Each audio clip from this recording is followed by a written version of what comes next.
Juda ko'p odamlar quyidagi belgilardan shikoyat qilishadi: mushaklar og'rig'i, mushaklar tortib qolishi, bo'g'imlar og'rishi, tanada kuchli og'riq va siqilib qolishi.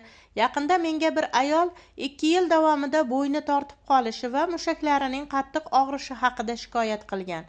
U shunday dedi: qanday sababdan ekanini bilmayman, lekin og'riq juda kuchli, hamma joyim tortib ketadi. Men unga shunday dedim: keling, sinab ko'ramiz. Sizga yog'li asosdagi vitamin D kerak. Dozasi esa kamida 10 ming yedinsa bo'lsin. Eslatma: vitamin D faqat yog'li asosda qabul qilinadi. Suvli shakli samarasiz. Tabletka yoki kapsula shaklida iloji bo'lsa, yog' bilan birga bo'lsin. Ishonmaysizmi? Sinab ko'ring. Agar sizda mushak og'rig'i, mushaklar tortib qolishi, umumiy zaiflik, charchoq, quvvatsizlik bo'lsa, buning sababi vitamin D yetishmovchiligi bo'lishi mumkin. Menimcha yod, tuz va vitamin D organizmdagi eng muhim elementlardan biri. Yozda yorug'lik bor, quyosh bor, lekin shunga qaramay ko'p insonlarda vitamin D yetishmovchiligi saqlanib qoladi. Bu jigar faoliyatiga ham bog'liq. Ko'pincha odamlar analiz topshiradi va shunday deyishadi: menda vitamin D normada.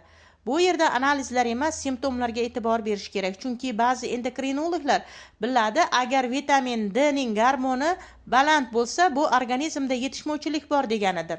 Organizm o'zi o'rnini bosish uchun bu gormonni ko'p ishlab chiqaradi. Agar simptomlar kuchli bo'lsa, 10 ming yedinsadan dozadan boshlang. 15 ming yedinsa terapevtik dozalar shundan boshlanadi. Yog'li asosda qabul qiling. Meni nazoratimda bo'lgan ayol 3 kun davomida 10 ming yedinsadan dozani qabul qildi. 2 yillik og'riq 3 kunda yengillashdi. Men sizga amaliyotdan kelib chiqib aytyapman. U albatta ishlaydi. Yetarli darajada qabul qilinmasa, kalsiy noo'rin joylashadi, buyrakda, tanada toshlar paydo bo'lishi mumkin, jinsiy gormonlar, qalqonsimon bez faoliyati ham yomonlashadi. Kamida 10 ming yedinsa dozada yog'li asosda qabul qilish kerak. Eng to'g'ri usul. Bolalar uchun ham mos dozalar belgilanadi. Oradan 1-2 oy o'tib natijani kuzating.